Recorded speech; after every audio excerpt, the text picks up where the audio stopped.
What's up, everybody, and welcome back to another episode of the Kinda Funny Xcast, your home for all things Xbox here at Kinda Funny. I'm one of your hosts, Snowbike Mike, and today I am joined by just one of my gaming dads, but also one of the coolest dudes on planet Earth. It's Parris Lilly and Kahlief Adams.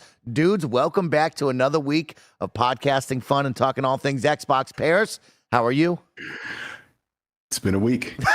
I'm good. Parris, it's been a heck of a start to the new year. I will say this because to get this, because I know what we're going to dive into on the show. I was able to go to the Halo season 2 premiere here in Los Angeles the other day. Got to see Kiki Wolfkill there. Got to see, was it Pablo Schreier? I believe that's his name, who's playing Master Chief.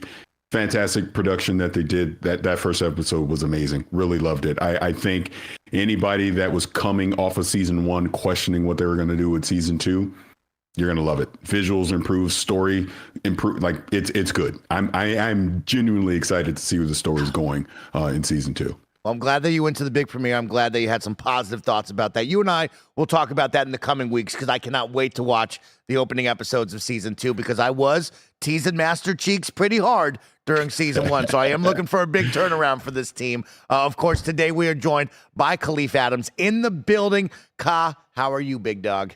Good to be with you, fam. I'm happy they popped the smoke in the studio because I'm ready for all the smoke on the show today, baby. Let's go. Yes, it is going to be a smoked-filled episode because it has been a wild week. It has been a wild start to the new year, and I'm going to fill you in on all of that because, of course, this is the Kinda Funny Xcast. We post each and every Thursday at 6 a.m. West Coast, Best Coast time on kindafunny.com or youtube.com/kindafunnygames, and, of course, on podcast services around the globe. If you love what we do, please think about supporting us here at Kinda Funny with the new Kinda Funny membership available on Patreon and on YouTube, where you can get all of our shows ad-free, watch us as we record them live, and get your daily exclusive show, Greg Way, where Greg tells you about his day. Of course, we'd like to thank those who support us over on Patreon, like our Patreon producers, Carl Jacobs, Streaking Ain't Easy, and Delaney Twining.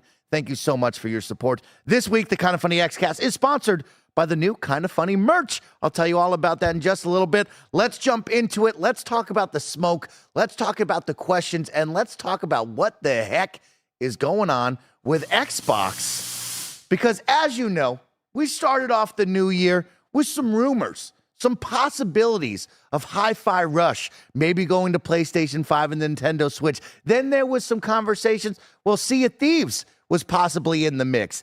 And then we put those rumors to the side because we celebrated Microsoft and Xbox as they brought us a brand new developer _direct. And we thought all things were great. Indiana Jones, Hellblade 2 and beyond. We were having fun. But then rumors came back around, Parris Lilly, and they became even hotter, okay? We were talking Indiana Jones. We're talking Starfield. We're talking even bigger possibilities like Gears and Halo, and they were coming from some reputable sources. Tom Warren at The Verge was talking. Jeff Grubb was talking. Xbox Era kicked all of this off, and it has led to a wild start of 2024 for Team Green, and it has led to a wild week in the Twitterverse. If you were on social media and part of the Xbox community, it has been a wild ride. And so, of course, I want to talk about the possibility of Xbox exclusive titles going third party and being available on other platforms. I want to know, is it a slippery slope right now where maybe Xbox releases their exclusive games to other platforms? Maybe they get out of the hardware business. Maybe our Xbox game libraries are possibly gone with the wind. So let's talk about all that and more. Parris, I want to know your personal thoughts and the business side of things, because we're going to talk about everything. I'm sure we're going to jump from our personal feelings to then the business ideas of this. So let's go around the room. Parris, you start us off. How you feeling about all this? So it's interesting, Mike. Just when the rumors started over last weekend and obviously accelerated throughout the week, my opinion has pretty much stayed the same, but has kind of varied on the edges of it, right? Of what I think ultimately this will mean for Xbox and how this is going to ultimately be perceived. Again, we're talking rumors. We're not talking facts here. So I want to be crystal clear before I jump into this. I've advised everybody, wait until Phil and Sarah and Matt Booty or whoever's going to be at this business meeting tells us what the actual plan is. There's been so much wild speculation around this that has the community in an uproar. I don't think undeservedly so. I do think people should have raised an eyebrow. I do think there should be some concern. I mean, there's clearly been some extreme examples of that, but I think the speculation in the discussion is warranted until Xbox actually comes out and tells us what they're going to do. And with that said, don't do anything now that you might regret next week. That's all I'll say. But the point on where this is headed and Xbox bringing some of their games potentially to other platforms, I'll start off by saying they've always kind of told us this, but not the way that we're hearing it currently. They've always said, we want to reach more people. They've obviously had Xbox Play Anywhere. They put their games on PC. They're putting their games on cloud, mobile initiatives, things like that. So they've always said, we want to reach more people with our games. They've always told us that. So if you remember, Mike, when we were talking about this a couple of weeks ago, the early speculation about a Hi-Fi Rush or a Sea of Thieves, I had even said then, I don't think it's necessarily a bad thing. Hey, these are games, if you put them on other platforms, because these aren't the games that you're going to buy an Xbox for. That's the point that I was trying to make, right? And so if you put those type of games on other platforms, I don't really have a problem with that, because the core games, the games that you show up to buy an Xbox for, are still going to, quote unquote, be exclusive to that Xbox ecosystem. And I think I even said then, if we start seeing the Halos and the Gears of the world going to basically your main competitor's platform, now I can see people bringing out the pitchforks and being upset about that. So that's kind of where we are right now with the rumor and speculation, where there's been rumors of a Starfield, a Gears, potentially a Halo going to your competitor's platform. And let's just kind of take it from there of what that means. Again, I'm talking from my personal standpoint here. You're losing the identity of what Xbox is at that point. If Master Chief, the literal game that has defined Xbox as a brand since 2001, that I can now play on my PlayStation, excuse me, from an identity standpoint, I do not understand why you would continue to make Xbox hardware, because people that now have a choice to say, well, if you're giving me all the prime Xbox games on my competitor's platform, why am I buying an Xbox hardware? I'll just buy a PlayStation and play them all there. That would be my initial thought when I hear something like that. I don't see what my incentive is to want to continue to invest in your hardware versus the competitors. I'll just get a PlayStation at that point. So that's kind of where I've been going back and forth on this, from a personal standpoint this week of, and I think I even tweeted this out, whatever this business meeting's going to be, I need clarification on what is the criteria for games that potentially would be going to your competitors' platforms. Show me why, or help me understand why, if you're going to continue to make Xbox hardware, why I would want to invest in that. What would be the purpose of me buying that hardware? And the third part of it would be digital preservation, because I think that's probably the biggest pillar here of everything. If I've been a long time person that is invested in the Xbox ecosystem, and I've been investing hundreds, maybe even thousands of dollars into your digital libraries, where's my guarantee, I guess, for lack of a better term, that that digital library is going to follow me beyond this current generation of Xbox hardware? Is it going to show up on a PC? Is it going to show up in the cloud? Will it go to PlayStation? You think about achievements, things like this. Those perks that I currently have in the ecosystem, if you're now putting those games on another platform, will that follow me there? Will I have the guarantee that my digital library carries on with me? You know, Phil has talked in the past at E3s about leaving no one behind. I want to make sure that I don't get left behind in that type of scenario, right? So I'm taking this from the standpoint of the console gamer, because the three of us here talking, we own everything. So, okay, well, whatever. I'll go play it on the PlayStation. I'll go play it on the PC. And I do think that's where some of I've seen some of our colleagues that have spoken about this. It's not a big deal. It's not a big deal if I can play Gears on the PlayStation. It is to that console person that can only buy one piece of hardware.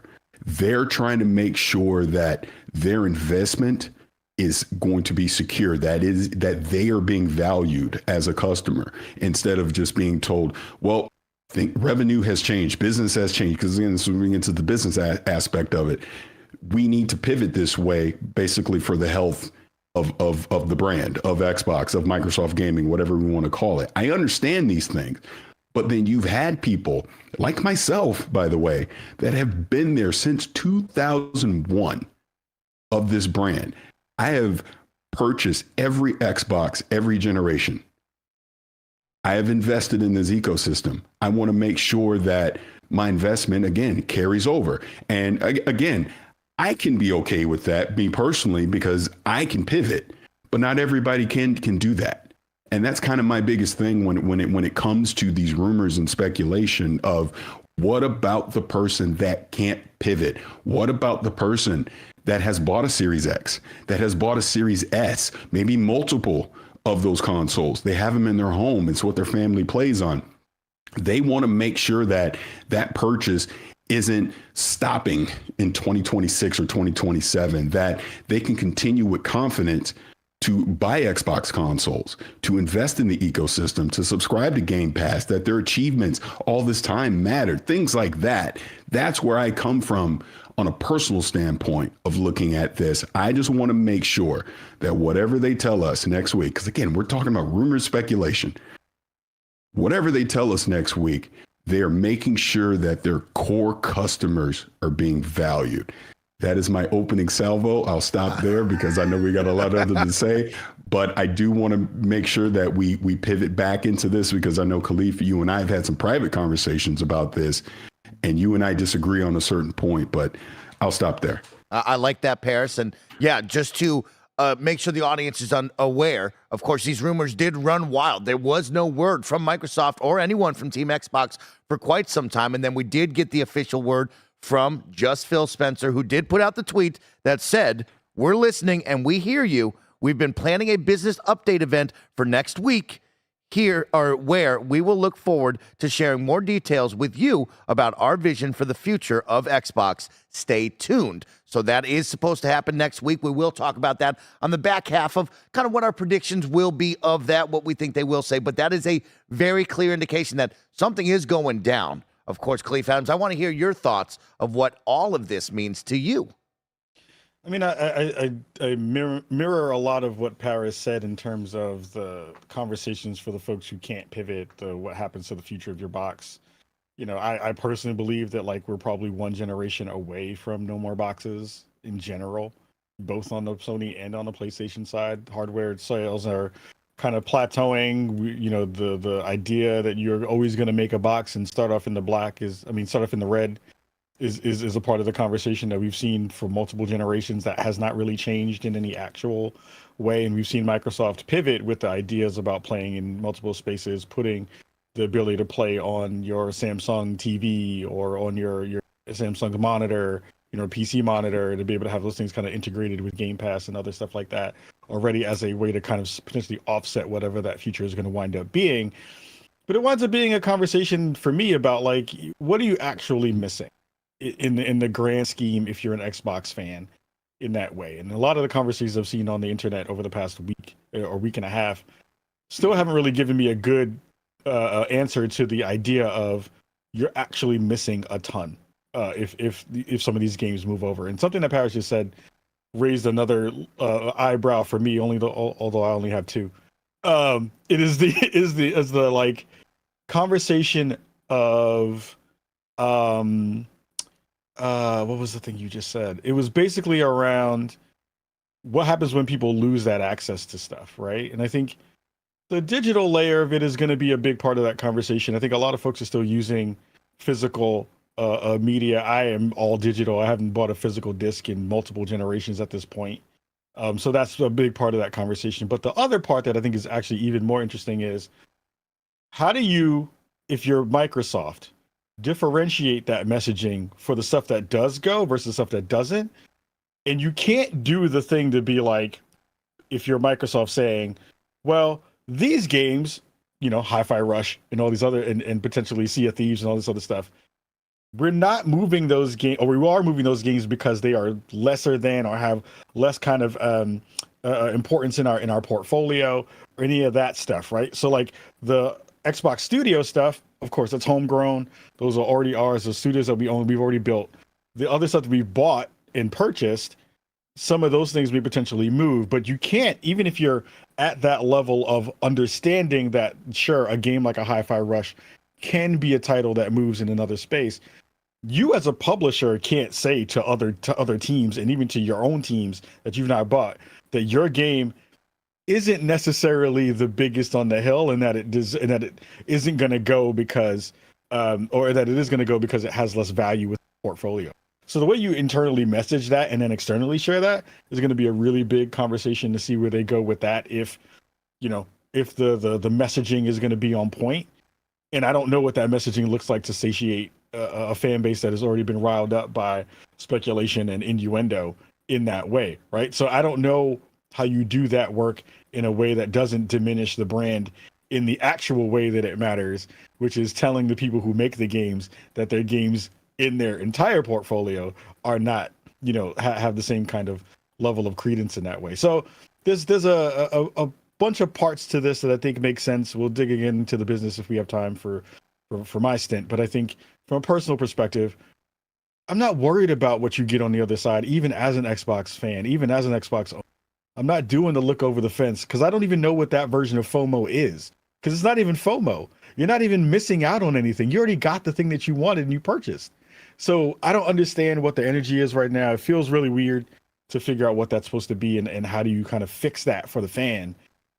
Besides saying the biggest games that we already have purchased from whatever studios we got, or we know are coming down the line, those are going to stay on Xbox. The stuff that has kind of already been on the periphery in some of the larger parts of the portfolio may potentially move, and you just have to eat the fact that people are going to be mad about that and keep it moving and continue to try to figure out better ways to give value, whether that be additions to Game Pass. I think the biggest addition that you can do is not even thinking about this generation, but thinking about the generation coming and saying, if we're thinking about having this conversation move multiple games to another platform, we need to make sure that the hardware that we provide you in the next generation is better than whoever else is out there at that point.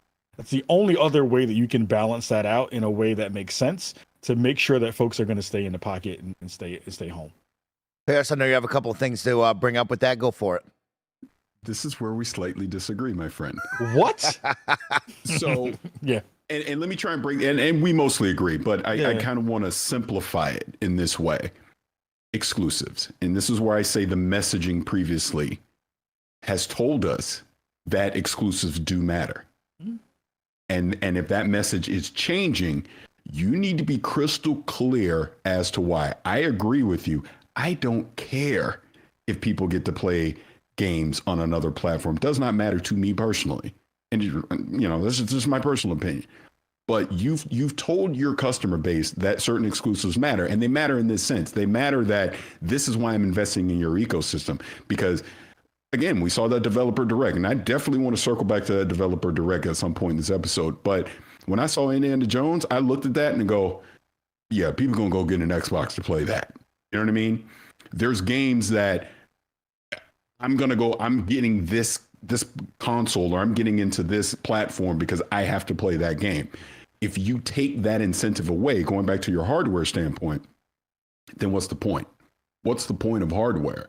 In the sense that I don't care how powerful it is. I don't care if it's the Coleco 27X Vision and you could be in the Apple Vision Pro and see it all in 4D. It doesn't matter if I don't have incentive to purchase that hardware when I can go purchase the other hardware and it's good enough, but now I have access to all the games on that platform. And again, trying to simplify this is the way I look at it, where I agree with you. If the messaging comes out that, you know what, purchase Activision, we purchased Bethesda, we are now the biggest publisher in the world, which I'm pretty sure they are. But you know what? Xbox Game Studios lives on Xbox Game Studios. There'll be a few exceptions to that rule. Your Minecrafts of the world, maybe a Sea of Thieves because it's a multiplayer game. But Activision games were already third party. They stayed third party. Bethesda games, we've reconsidered. And now those will be third party games. But you get to play them on your Xbox platform along with Xbox Game Studio games. And you get them on Game Pass. That still gives me an incentive to go want to buy the next Xbox and the one after that or whatever it's going to be. We're definitely headed towards an all digital future, by the way. Excuse me. But that gives me incentive to want to still purchase Xbox hardware because I think, again, just my speculation, they want to keep a hand on the wheel as far as hardware goes. They don't want to have to just rely PCs or PlayStations or Nintendo Switches to deliver their games. They want to have a hand on that wheel so they can kind of push innovation toward, to your point, have the most powerful console, do something unique with your hardware. That, again, gives people incentive to want to pick up your hardware and also pushes this industry forward from a technology standpoint. I definitely think Microsoft wants to do that, but none of that is going to matter if I can go play those games somewhere else, maybe even at a cheaper price, and it's only one box. That's what I'm saying when it comes to that. If now I don't have to worry about, well, damn, I got to go buy a PlayStation. Damn, I got to go buy an Xbox. You know, all this. I just go buy a PlayStation. I'm good. I can play everything there, and I have access to everything. So, again, we're speculating here. We know nothing, or I know nothing. I don't know, Kahlief, you got sources. I got nothing. But to me, that just makes the most sense that whatever they're doing here, there still has to be some type of exclusivity there. Because if you lose it completely, why are you still making hardware? Just be a third-party publisher at that point. So we'll see. But sorry, again, another salvo. Sorry. Barrett, I'll kick it to you really quick. Director Barrett on the ones and twos, reading the chat while we do this live, of course, and also bringing in some questions that you may have. If you super chat over on YouTube while you're watching this live, we'll get those read at the end of the episode. But Barrett, what do you got for us? This isn't a question from the super chats, and yes, definitely send those in. I'll try to compile them and send them Mikey's way for the end of the show. I want to ask you now, Mike. You know, as the host of the show, what's your takeaway? I'm actually been very fascinated all week. I've barely heard anything of like what your feelings are about this. So I wanted to throw it to you. Oh, thanks, Barrett. I appreciate that. I was about to kick it to ads, but I'll give you my thoughts because it is really fun. Do you want to give your thoughts after we hear a word from our sponsors? There you go. That's what I was going to do. I'll give you my thoughts and opinions after a word from our sponsors. This episode is brought to you by kindafunny.com/store. We've got 2 brand new drops for you this week. First, check out the Kinda Funny broadcast line. Old School Telethons inspired this distressed design and collection for our annual Kinda Funny Day campaign, which includes a t-shirt, tote bag, and coffee cup. Our cozy collection, designed by Nick at Campfire Designs, is also available. Get nice and snuggly in your choice of a crew neck sweatshirt and joggers and a women's cropped hoodie. These have been big hits with the team, and we think you'll love them too. Both collections are available for the next 2 weeks on kindafunny.com/store. Grab them while you can.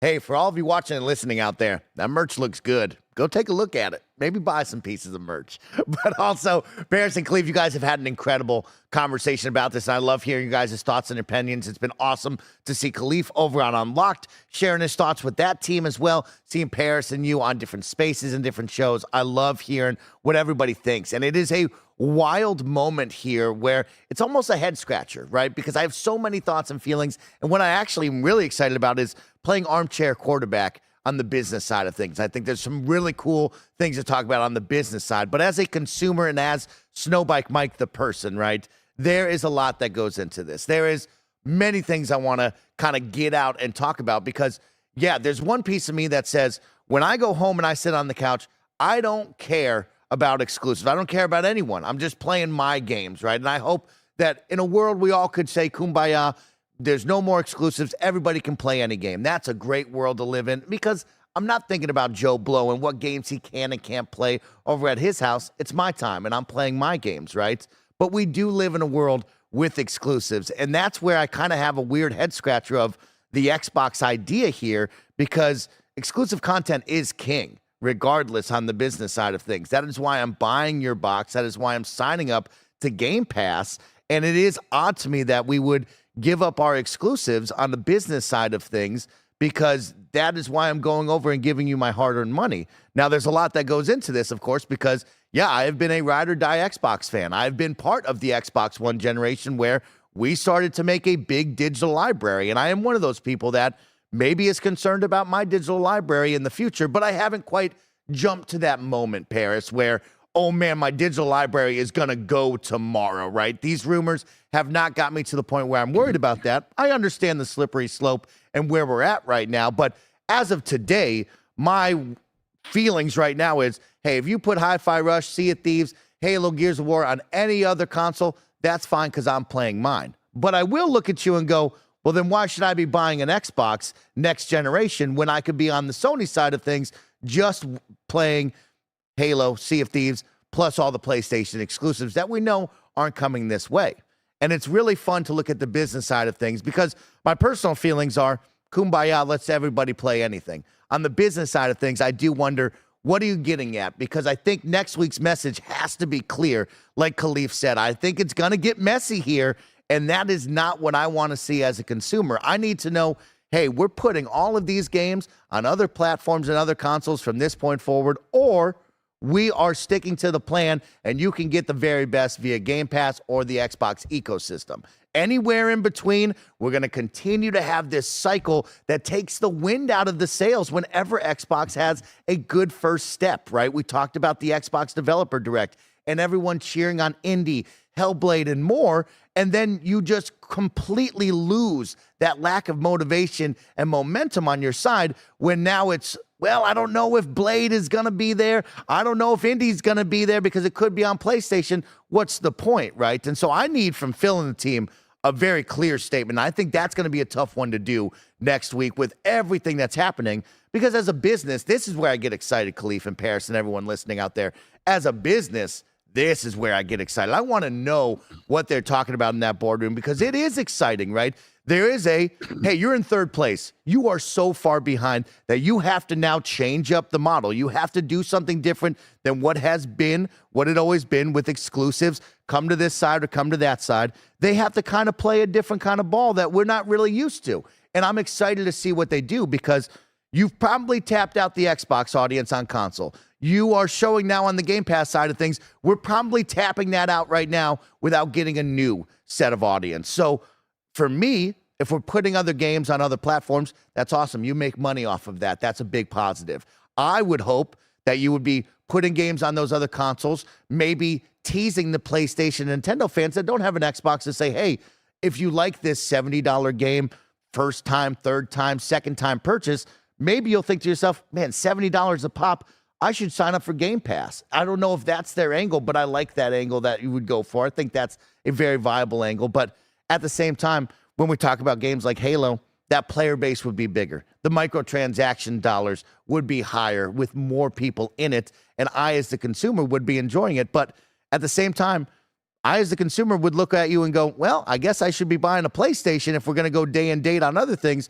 because I can play The Last of Us, I can play Horizon, I can play all these games, plus Xbox. It doesn't seem to make sense for me. So that's where I get excited, is the business side of things, Parris. And I want to bring you into this of like, what will Phil and the team say next week? What is that message? And do you think we will go full third party and be a publisher? Or do you think it is, hey, we're keeping this cut and clear, you get exclusives here? I think it's going to be a hybrid, but I definitely want to defer to Kahlief because I know we're limited on time with him, so he can get his perspective in here. But please take the floor, Kahlief. But I want to circle back and talk about that. And I also want to talk about messaging as well, because I think that's important. But Kahlief, please go ahead. Yeah, I'll keep it short and sweet. I think, like you said, we'll get a hybrid. I don't think that Microsoft is going to go full third party. I think they, if anything, it behooves them to do timed exclusives on some games. I think you keep some games in the pocket so that you make sure that the Xbox fan base knows that you're still going to get some exclusives.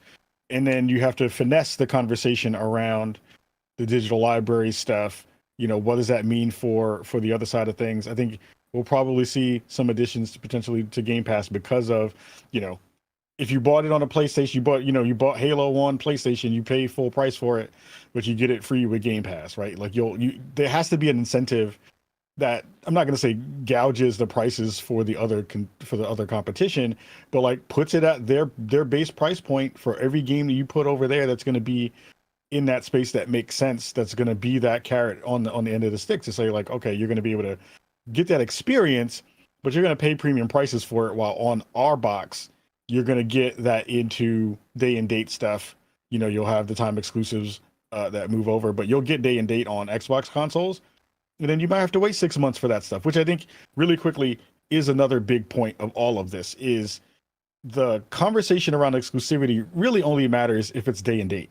If it's time exclusive, I don't think it really matters that much because to be fair, we have so many games in the ecosystem right now that most folks, if you're playing a single player game, you finish that thing within a month.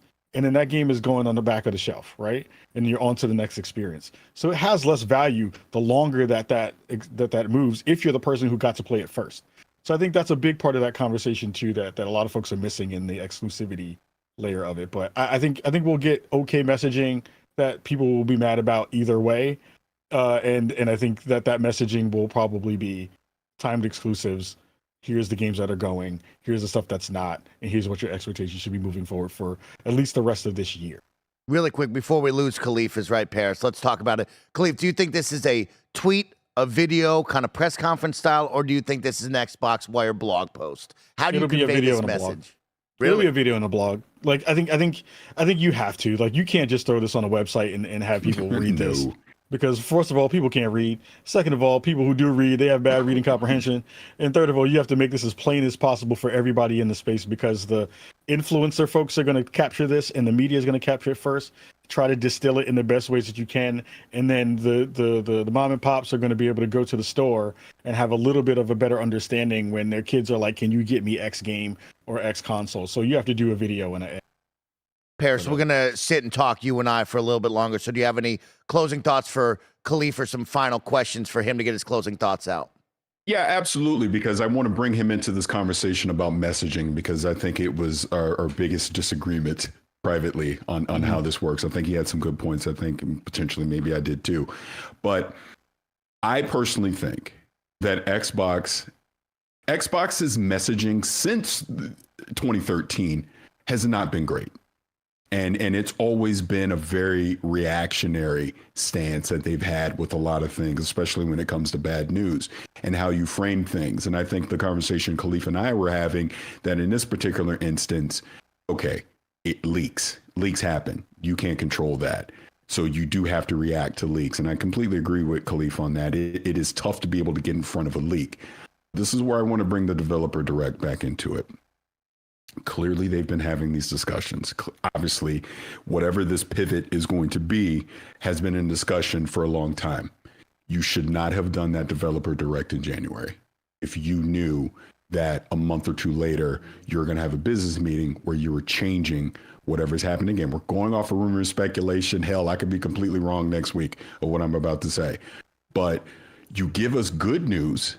Oh, look, Indy, our Avowed, all this great stuff. Everyone's happy. Everyone's congratulating how great that developer direct is because it was. Again, shout out to Tina and her team because they do amazing work.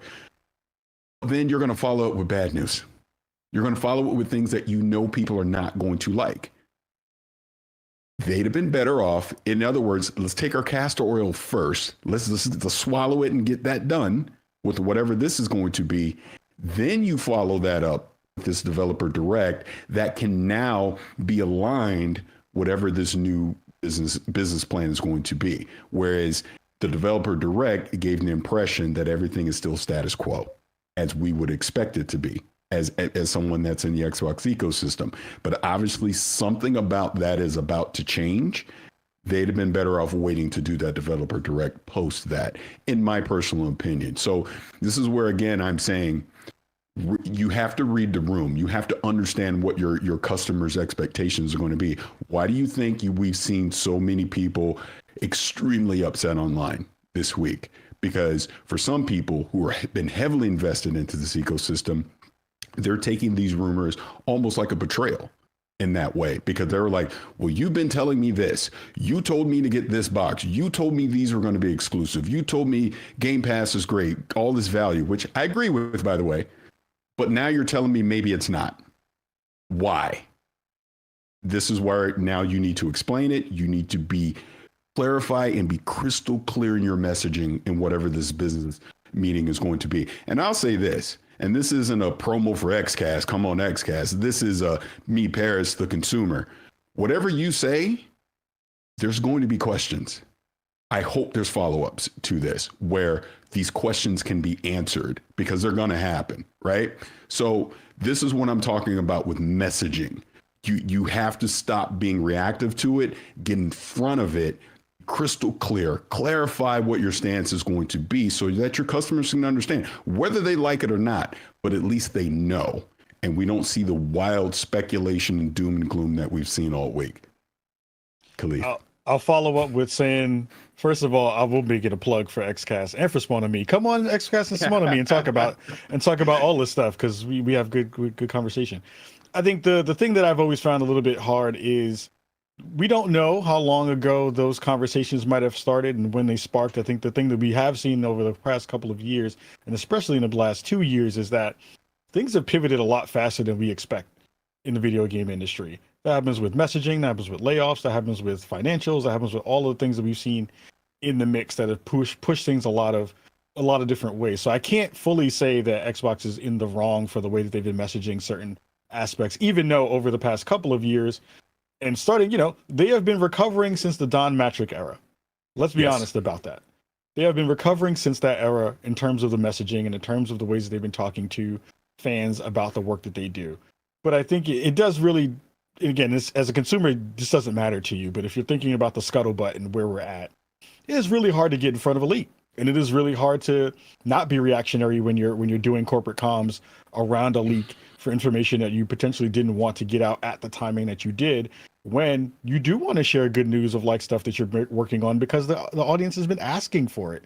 The audience also has an expectation for it. That developer direct is a result of multiple asks from the community to be like, what do you have after a whole year where they didn't have a whole lot of stuff to show?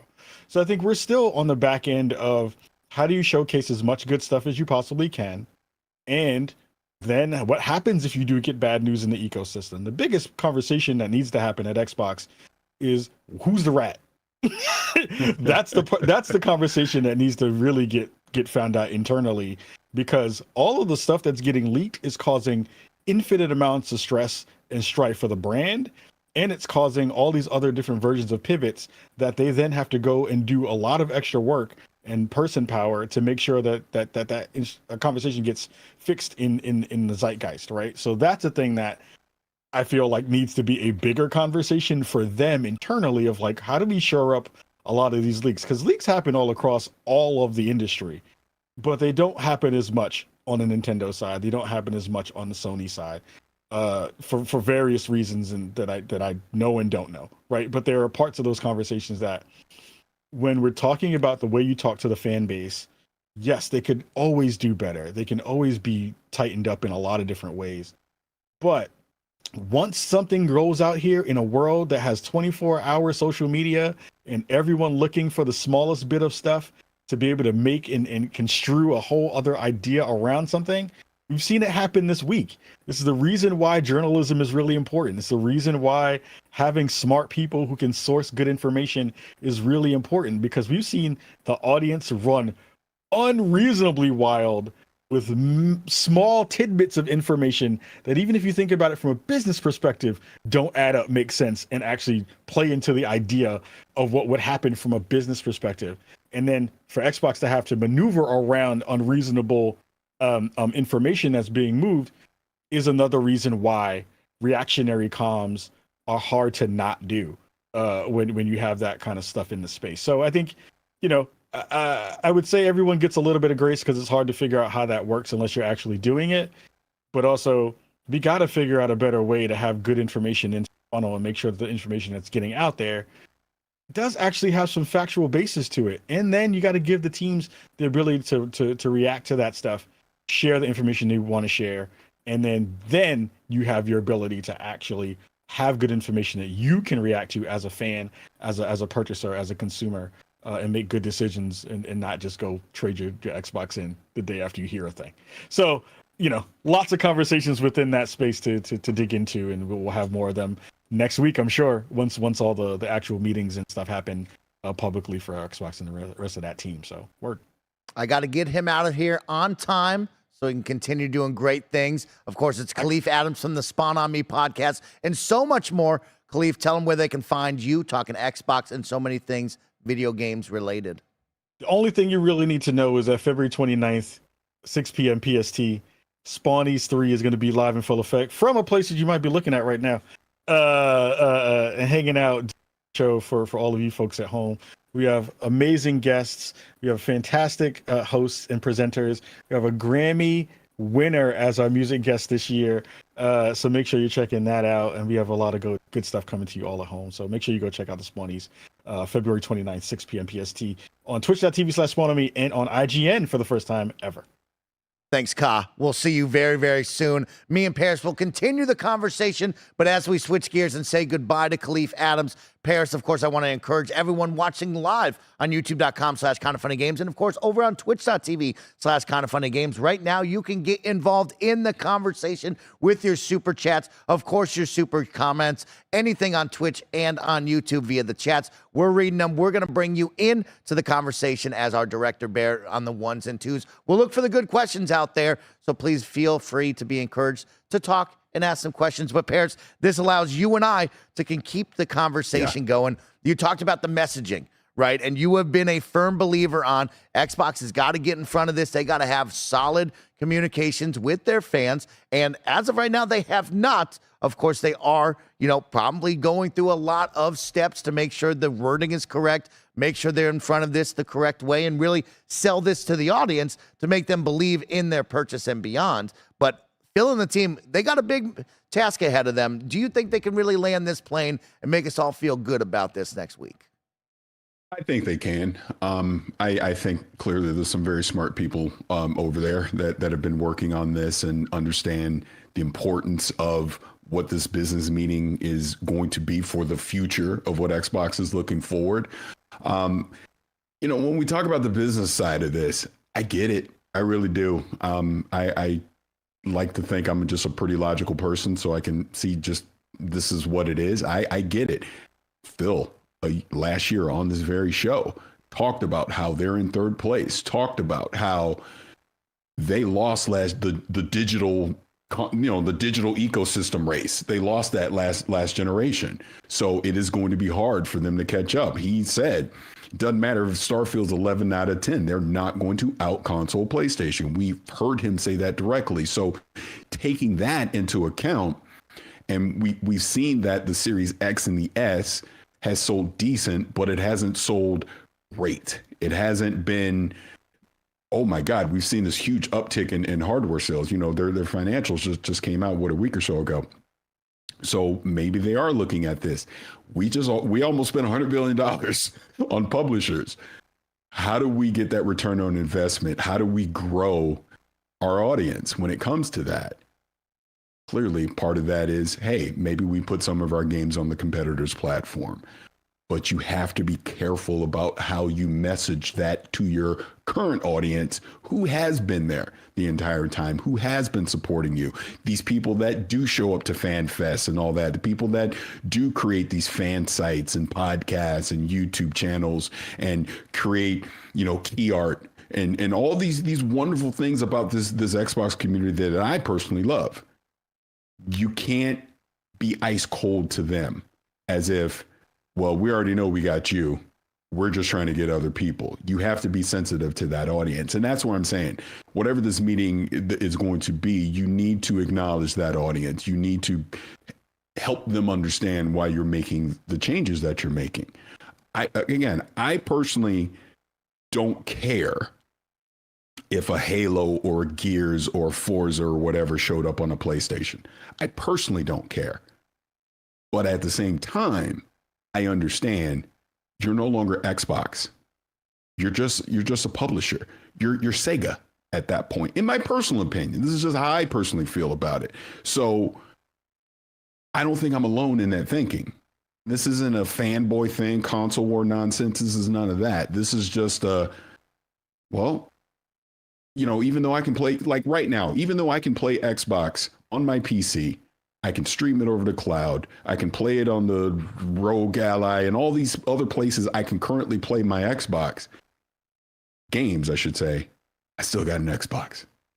There's one in that room right there on the other side of this wall, and there's another one in the family room where me and my family play Xbox games. There are times where I just want to sit on the couch and play games. That's where my Xbox lives. I don't want to lose that. I guess is what I'm trying to say here. But things change. They do. Change is tough. Change is always difficult. We take it fighting and screaming. But eventually nothing stays static forever. This industry as we know it is changing. 100% is. So maybe this is them leading the way into that change. I'm willing to listen to what they have to say and try and understand it and rationalize it. I just hope Xbox doesn't lose their identity. I know I keep coming back saying that, but that's just how I feel about it. I want to make sure that when they announce that next Xbox, whatever it's going to be, I'm excited about it. I want to go get it. Not, I don't need that. I just get whatever, the PlayStation 12 or whatever it's going to be, right? I'll just play on my PC. But to the point of everything that I've been saying, Mike, we're in the minority when it comes to having those kind of options. Now, look, $500, especially in this economy, is a lot of money. So when you decide to plunk down $500, you're trying to make sure you're making a smart investment. So if you're telling me, again, all these games are on this one platform, but not all of them are on the other one, I'm just talking gaming in general, right? I'm gonna pick the one where all the games are. Why wouldn't I? That's just smart as a consumer. So maybe they don't care. I don't know. Maybe they're like 70-30 cut. Getting games on PlayStation is good enough from a revenue standpoint. Maybe that's what they're thinking. We don't know. We will not know until they say it next week. But I just hope they're crystal clear in that messaging.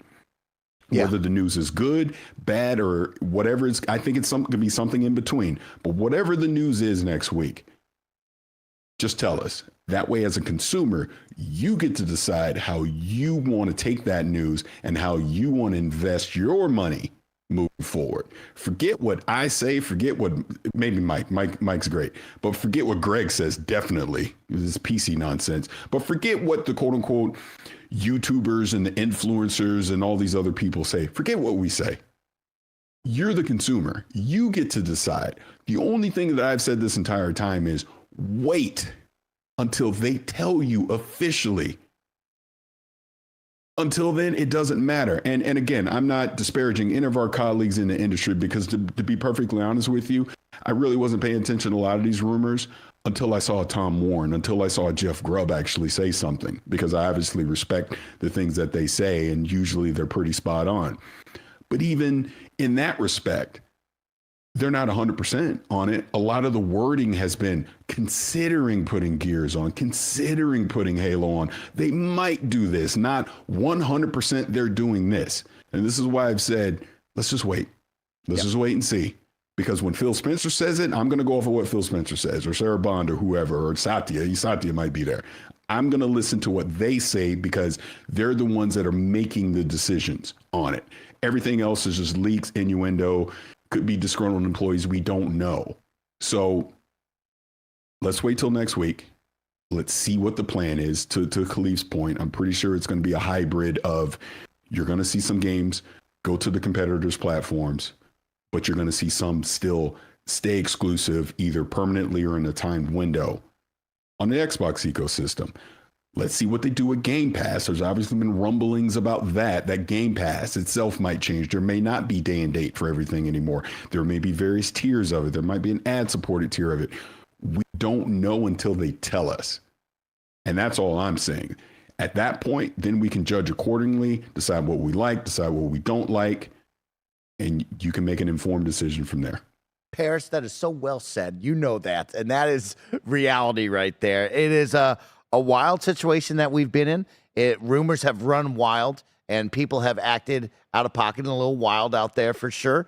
But yeah, like you said, you got to wait for the word, and then we'll go from there. But I think that's so well said of You wait, and then as the consumer, we will choose what's going on. And if they say, hey, Xbox games are coming day and date to PlayStation all the time, that's going to be a big decision right there. It'll be very interesting to see where they want to go with this. But I always looked at it as, yeah, they're considering this or that. We talked about this when they were making acquisitions, right? They were considering Nintendo for all we know. They're looking at every business side of things to see what the right business move for them is. And it'll be interesting to see what they choose, what the brand identity is, Parris, because yeah, to me, Xbox, what is the brand identity, Parris? We've talked about Master Chief and Forza on the back of the box, but I feel like I can really nail Nintendo and I can nail PlayStation, but Xbox, it's kind of a jack of all trades, a master of none. They have a lot of good things, but not a lot of great things, and they definitely don't have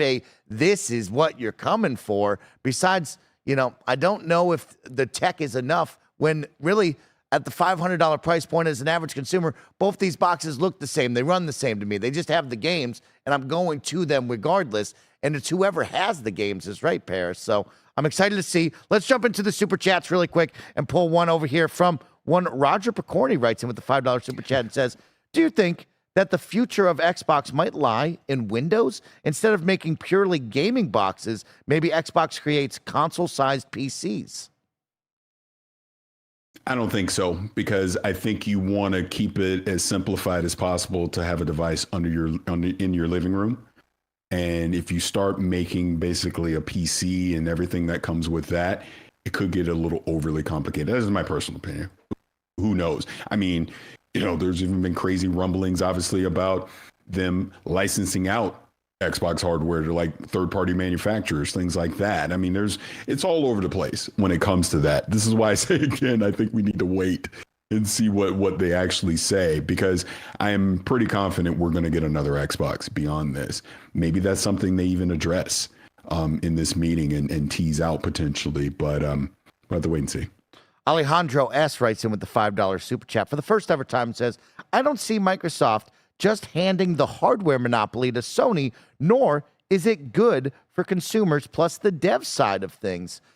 Parris, that was one thing where PlayStation all by themselves, to me, is not a good situation, right? You like that competition. You like the back and forth between them. And of course, Nintendo is in the mix, but we've seen them create their own lane. But to hand off the hardware, to me, always felt like a very interesting idea of, man, you're really going to let them run wild with this. I thought the competition was good. Yeah, and that's the point I made earlier. I'm pretty sure they want to keep a hand on the wheel when it comes to that. And I would even go as far as you don't want it to just be you rely on one single manufacturer to make console hardware, because now there's no competition. No competition means you get to set the price at whatever you want. Maybe now you don't want to lose on console hardware at launch. Maybe now you're charging $700-800 for it. Maybe you increase the actual pricing of games. Who knows at that point? So I think Microsoft wants to stay in that conversation as far as it goes with hardware. And again, like I said, pushing innovation forward with some of that stuff. Also, another wild one, we've seen rumors now of the next generation of consoles as well, which I don't even want to get into with you, Parris, because it is just a wild rabbit hole that the Xbox community on the Twitter side of things is currently in. I think if you are at home and you don't have Twitter and you have no idea about all these rumors, you're probably just sitting pretty, playing your games, having fun. But there is a lot to discuss and a whole lot more because, of course, here at the Kind of Funny Xcast, we're going to bring you all the Xbox news you need to know about each and every week. And next week, we will follow up whenever Phil and Team Microsoft talk. We are going to have the episode right afterwards, and we're going to talk all about that. So stay tuned. Once Team Xbox brings you the message, Kind of Funny Xcast will be right there to break it all down with you, give you our thoughts, and then we'll ask those questions that you want to know about. Parris, thanks for another great week. I've been a wild start to the new year, you and I. You know, we talked about how Xbox had a really, we were moving, the dominoes were falling, and now we're here again, which leads me to continue to scratch my head. But you know what? I'm playing a lot of great games, Parris, and I can't wait to talk games with you because, man, oh, man, as much as this stuff is weird, you should be out there playing games, y'all, because there are so many great games that I'm currently playing, and I hope you all are playing some great games. Halo TV show seems to be positive from Parris. I can't wait to watch and talk about it with you. And so, like, hey, there's some really good positive stuff to be aware of out there that I can't wait to talk with you all about on the following Xcast and beyond. Parris, thanks for being here today. You're incredible, my dude. Thank you, brother. And looking forward to the next episode. We can discuss the aftermath. You know it. We'll see you then, everybody. Thank you for watching live. And, of course, following us on podcast services. We'll catch you next week with the breakdown of what Phil and the team has to say.